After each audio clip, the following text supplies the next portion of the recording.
Matapos ideklara ang dry season sa bansa, inilatag ng Department of Energy o DOE ang inaasahang epekto nito sa sektor ng enerhiya, partikular na sa supply ng kuryente. Kasabay nito, inactivate na ng DOE ang Energy Task Force on Election upang tiyakin na magiging maayos ang supply ng kuryente sa nalalapit na halalan. Si Cresceline Catarong magbabalita.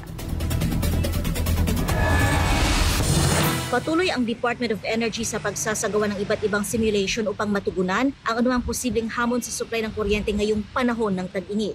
Tiniyak ni DOE Assistant Secretary Mario Marasigan na walang kakulangan sa supply ng kuryente dahil sapat ang supply ng enerhiya sa bansa sa kabila ng umiiral na dry season. Sa kabila nito ay sumailalim sa maintenance shutdown ang ilan sa mga energy facility sa bansa. Paliwanag ni Marasigan, bahagi ito ng paghahanda ng kagawaran para matiyak ang maayos na operasyon ngayong tag-init. Dahil po, yung pong purpose kung bakit po nagsara yung dalawang planta natin ng kuryente ay hindi po sa dahil may diferensya ang ating planta. Kung hindi po, nagbigay daan po ito para magkaroon na po at makapasok po ng serbisyo yung pong tinatawag natin na onshore gas storage facility na dati po o sa kasalukuyan ay umaasa tayo sa floating storage.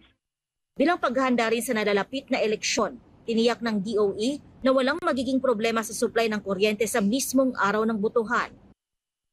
At pinaghahanda na rin po natin yung ating eleksyon na darating po ngayong ika-12 ng Mayo. Kung kaya't lahat po ng paraan ay ating sinisikap para po makasigurado tayo na ang ating pong supply na kuryente ay sapat at hindi po tayo magkakaroon ng problema. Sa kasalukuyan, inactivate na ng DOE ang Energy Task Force on Election, na kilala rin bilang Energy Resiliency Task Force. 2 beses nang nakipagpulong ang ahensya sa Commission on Elections o COMELEC upang tiyakin ang kahandaan ng mga pasilidad at iba pang kinakailangang lugar sa panahon ng halalan. Nakapagbigay na rin ng abiso ang DOE sa mga stakeholder ng power industry, kasabay ng mga nararapat na hakbang upang mapanatili ang maayos na operasyon ng mga planta.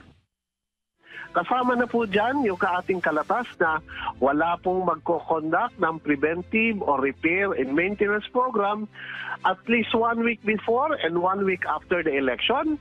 At nandyan po, kasama po niyan yung kalatas natin na ang lahat po ng planta natin ng kuryente ay dapat handang magbigay to the full capacity po ng kanilang mga planta.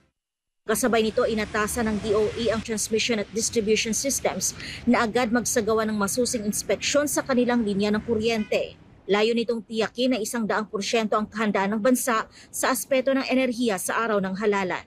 Para sa Diyos at sa Pilipinas pong mahal, Cresceline Catarong, SMNI News.